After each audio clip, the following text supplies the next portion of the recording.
All right, get ready, because today we are really diving deep into a world that's sparking a lot of conversation. To be honest, maybe even a little controversy.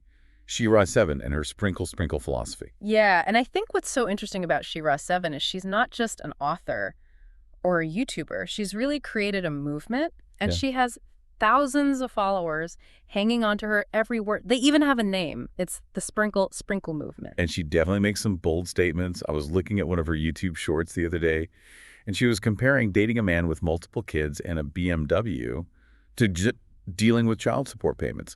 So she definitely grabs your attention. She does, and she's so consistent too, across every platform. We've actually got 5 of her books right here. Sprinkle, How to Date a Provider and Avoid a Dusty Paperback. Too Pretty to Pay Bills, I Bring Nothing to the Table, Leveling Up to Your Best Life, and then The Wisdom of Shera 7. We've also got transcripts from some of her YouTube videos and even some viewer reactions to kind of get a sense of the full picture. So sprinkle, just to be clear for anyone who's not familiar, it's basically about women using their femininity and attractiveness to secure a lifestyle Yeah. of luxury and financial security. Yeah, that's the essence of it. Men taking on the role of financial providers, showering women with gifts, allowances, covering expenses, and just generally making sure she has a comfortable lifestyle. And she really emphasizes that women should refuse to settle for anything less. And a key part of that seems to be this concept of the dusty man, Definitely. which she really encourages women to be upfront about their expectations. Even tells them to tell a man that they're desperate for financial assistance. Wow. And what I thought was really interesting is she goes so far as to say women should offer domestic chores in exchange for material benefits. Yeah, and she even says that gifts aren't enough. It needs to be consistent cash deposits, allowances, bills paid directly. And what I find kind of interesting is that she also advises against revealing your income or business ventures to potential partners. Why is that? Why would you hide your own success? Well, she believes that men use that information to determine how much they need to spend on a woman. So essentially, she wants women to leverage their personality and what she calls desirability, not their financial independence to attract a provider. So it's really a different approach than just being financially independent in a relationship. Absolutely, yeah. And it brings up some interesting questions about, like, money, power dynamics in modern dating. So how does she suggest women actually put this sprinkle philosophy into action? Well, she gives a lot of practical advice, like frequenting upscale venues, she calls it freestyling, dropping hints about your expensive tastes, and cultivating an aura of being high maintenance. And she really emphasizes mindset too, right? It's not just about these external tactics, it's this internal confidence and self-worth. Totally. Yeah, she believes that believing in your own value is really crucial for sprinkle success. She even encourages women to visualize themselves living that luxurious lifestyle. And then there's this whole idea about being unbothered Yeah. by emotional drama, like approaching situations logically rather than getting swept up in feelings. Right. She talks about that a lot, like maintaining your composure is key, and even analyzing the motives of someone who hurt your feelings to stay detached. So very calculated. Very calculated, yeah. And navigating relationships and achieving your goals. Yeah. Now, clearly this approach has resonated with a lot of women. It has. I mean, some of her videos have thousands of comments from people sharing their success stories, thanking her for the advice. It seems like she's really tapped into something. Yeah, she has this massive following and she's selling lots of books. But of course, it's not without controversy. Right. Critics accuse her of promoting transactional relationships, perpetuating stereotypes. And it certainly is a conversation starter, especially when she tackles some of these controversial topics in her YouTube live streams, like dating married men, managing expectations in relationships. Yeah, and she has such a direct way of addressing those questions. She does. And it's interesting because while she encourages women to own their choices and demand what they want, she also emphasizes self-reliance. So it's not just about relying on a man to provide. It's also having your own backup plans, multiple streams of income. Exactly. Don't put all your eggs in one basket, even if that basket is a provider boyfriend. So it's a really complex mix of seemingly contradictory messages. It's like leaning into traditional gender roles while simultaneously advocating for financial independence. So do you think this path is truly empowering, Or could it lead women into potentially problematic relationships? That is the question, isn't it? And to really delve into that, I think we need to take a closer look at her books. They offer a more in-depth perspective beyond just the sound bites and social media posts. Good point. We have 5 of them right here. And it seems like the reader reactions are a little mixed, like too pretty to pay bills. It's praised for being direct and having what some call gems of wisdom. Right, but some reviewers also mention typos and inconsistencies, suggesting the book could use some better editing. And her book of affirmations, The Wisdom of Shera 7, Daily Affirmations and Quotes, also has some mixed reviews. Some appreciate the positive messages, but others find it repetitive, poorly formatted. Yeah, there are even comments about words being printed in all caps with no spacing, which can make it hard to read.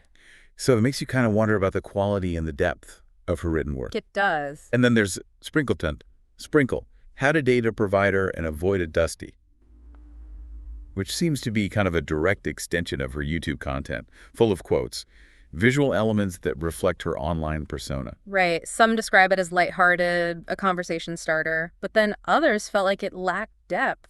Could have provided more concrete guidance on actually implementing the sprinkle strategies. So it seems like they want more substance, less repetition. It does, yeah. Like they're captivated by the idea, but wanting more practical tools to actually apply it to their lives. So it's clear that she's tapped into something. Definitely. But whether it's truly empowering or potentially problematic is really up for debate.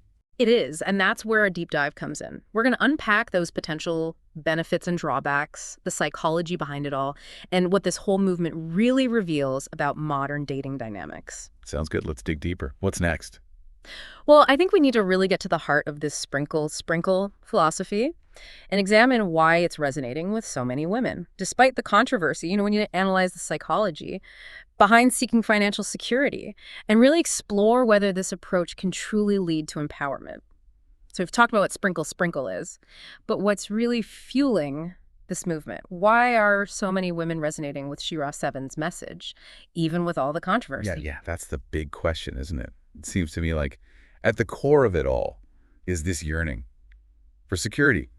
And not just financial security, but maybe like the emotional security of knowing you're taken care of. That's really insightful. She does talk a lot about the peace of mind that comes from having that financial stability and being able to enjoy a luxurious lifestyle without the worry. And she frames it as this rejection of societal expectations that pressure women to be these selfless caregivers, always giving and giving without receiving anything back. It's a pretty powerful message, especially today, when women are juggling so many roles and responsibilities. So I think a sprinkle offers an alternative where women should prioritize their own well-being and demand reciprocity in their relationships. Yeah, and it's interesting how she flips the script on those traditional gender roles.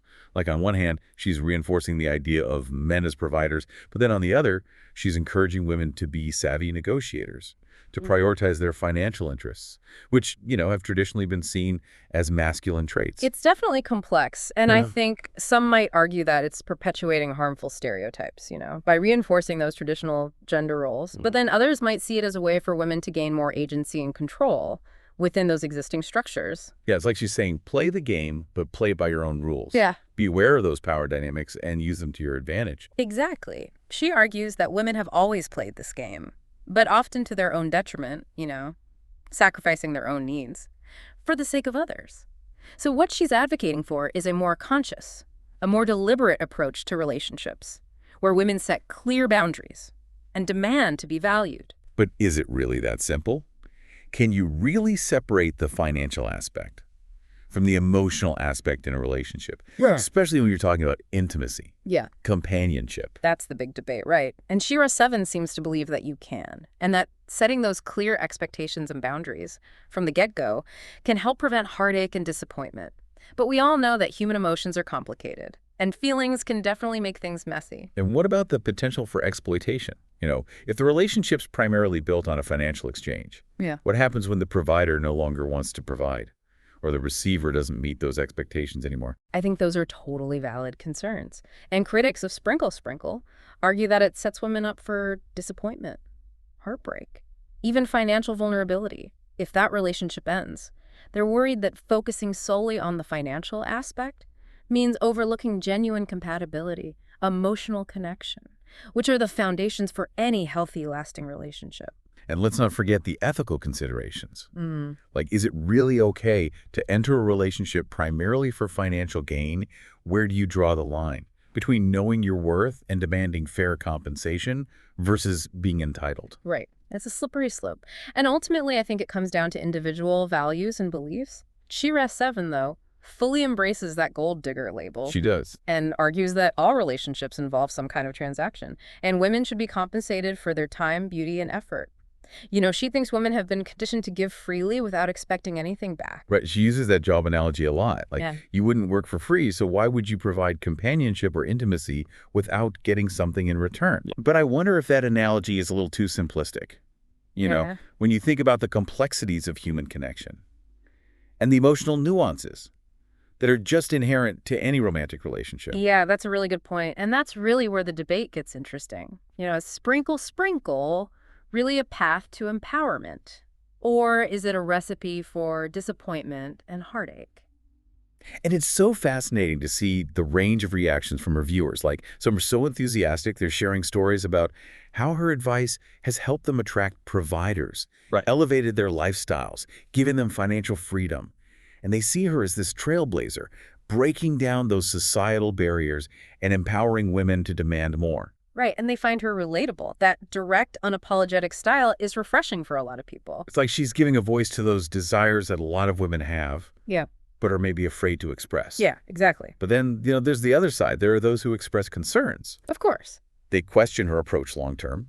They're worried about the potential for emotional damage. Yeah, the fear is that it reduces relationships to just a transaction and devalues that genuine connection, emotional intimacy. Right. And then there's the criticism that she's promoting these unrealistic expectations, a materialistic mindset, perpetuating that idea that happiness is tied to external validation and having those fancy things. That's a good point. And it makes you wonder, what happens when those things are no longer attainable? Can the relationship survive without that foundation? Seems like there's a risk there. Yeah. Building a relationship on such a Yeah. precarious foundation. And although she does acknowledge the importance of self-reliance, encouraging her followers to have backup plans and multiple streams of income, it does seem to contradict that core message of relying on provider. It does. So it's a bit of a mixed message, right? On one hand, she's saying get that provider, but then she's also saying don't put all your eggs in one basket. Right. And it makes you think about the sustainability of this whole approach. And it's important to remember that Shera Seven herself is a complex figure. She's a businesswoman, a content creator, a commentator on modern dating, a woman who's figured out how to monetize her experiences. And you see that in her YouTube videos. She portrays this very confident, outspoken, ambitious woman who's built a successful brand by challenging those conventions, speaking her truth.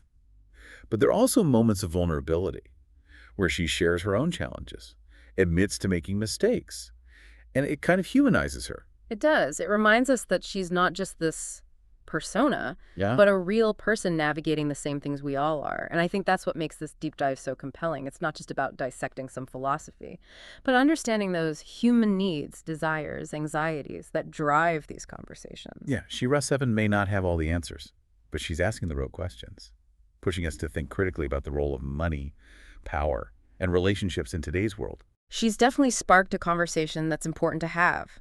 We need to talk about finances, power dynamics between men and women, and how those societal expectations shape our choices, whether we agree with her or not. And that's what makes her so thought-provoking. She's challenging us to examine our own values, our motivations, and to decide what really matters to us in our relationships. Right. It's about more than just sprinkle, sprinkle. It's about defining what a fulfilling, meaningful relationship looks like for each of us. Exactly. Taking ownership of our choices, understanding those consequences, both the good and the bad. Definitely. And maybe that's Shera Seven's greatest contribution. She may not be giving us a roadmap, but she's encouraging us to have this critical conversation about a topic that's often taboo, forcing us to confront those uncomfortable truths about love, money, and power. She's pushing us to define what we really value and to be more intentional about the kinds of relationships we want to create. So, as we wrap up this part of our dive, I'm just curious, what are your thoughts on her message? Do you find it empowering, problematic, maybe a bit of both? Yeah. What parts resonate with you, and what raises red flags for you? Well, I think before we move on, we should shift gears a bit and delve into those potential long-term consequences of the sprinkle approach. We've talked about the potential benefits and drawbacks in the short term, but what happens down the line? Can a relationship that's built on a foundation of financial exchange really stand the test of time? And what about the impact on future generations? That's a really important point. We've explored the why, but now it's time to tackle the what if. So, what are your thoughts on that? It really does seem like navigating those long-term implications of this whole sprinkle thing requires a delicate balance. And we've talked about those potential pitfalls, but I'm curious to explore how those challenges might play out over time. Like what happens when that allure of the financial security starts to fade? Or if life throws some unexpected curveballs. Yeah, I think that's where it gets really interesting. Because you have to consider the potential for things to shift within the relationship. What happens if the provider, experiences a financial setback? Or if the receiver no longer fulfills those expectations that they initially set up? Suddenly that power dynamic that the whole relationship was built on could change. It really highlights how vulnerable a relationship can be when it's founded on this purely transactional agreement. Yeah. And human emotions are just so complex and unpredictable. Can you really compartmentalize feelings? When intimacy and companionship are all kind of tied up with these financial arrangements, it seems almost inevitable that those lines would get blurred at some point. Yeah, I think you're right. Even if you go in with clear expectations and a solid agreement, things like jealousy and resentment and insecurity, or even genuine affection, could really disrupt those carefully constructed boundaries. It's hard to imagine that human emotion wouldn't eventually complicate things. And Shera Seven does talk about self-reliance. She encourages her followers to keep up their own income streams, to have those backup plans, even within this whole provider dynamic, which seems like a bit of a mixed message, almost like she's acknowledging that things could go wrong. It does, right. It's like on the one hand, she's saying secure that provider, but on the other, she's saying don't put all your eggs in one basket. So is it really about empowering women, or is it more of a pragmatic way to navigate a world where that financial security can be precarious? For anyone, really. Yeah, and that's a question we're thinking about, and it leads us to those bigger societal implications. Like, what if more and more people embrace this transactional approach to dating and relationships? What does that say about the future of love and commitment? Could it erode that trust and authenticity, leading to a culture of superficiality and just fleeting connections? It's definitely a possibility. And if the main reason you're in a relationship is for financial gain, how can you really know if someone is with you for who you are, rather than for what you can provide? It seems like there'd always be this underlying doubt, even in those seemingly stable sprinkle relationships. And the gold digger label, the one Shera Seven embraces so readily, it carries so much baggage, historically and just within society. It conjures up these images of manipulation, a lack of genuine affection. It makes you wonder if embracing that label, even if you're trying to reclaim it, if it actually just reinforces those negative perceptions. Yeah, and we have to think about the impact on future generations. What if kids grow up seeing these very transactional dynamics? Will they internalize those values? Will they repeat them in their own relationships? Are we shaping a future where relationships are seen primarily through the lens of cost-benefit analysis, instead of genuine connection and intimacy? It's a lot to consider. Right. These are big questions, and there's no easy answers. It challenges us to examine those values we hold and the kind of world that we want to create. And while Shera Seven's movement might offer those short-term gains for some people, those long-term consequences for both individuals and society are definitely worth thinking about carefully. I think it's safe to say that Shera Seven, maybe unintentionally, has really started an important conversation about the evolving dynamics of love and money and power in the 21st century. Whether you agree with her approach or not, she's definitely challenged us to face some uncomfortable truths about relationships today. Yeah, I think she's exposed those anxieties around financial security, around shifting gender roles, and the complexities of navigating intimacy in a world that does often feel transactional. And she might not offer solutions that work for everyone, but I think she's asking the right question. Absolutely. She's making us define what we really value and be more intentional about the relationships we create. This deep dive has really been more than just exploring a controversial philosophy. It's been a reflection of our own desires and anxieties and that evolving landscape of connection. It reminds us that there's no easy answers, but engaging in these tough conversations is absolutely crucial for navigating the complexity of relationships today.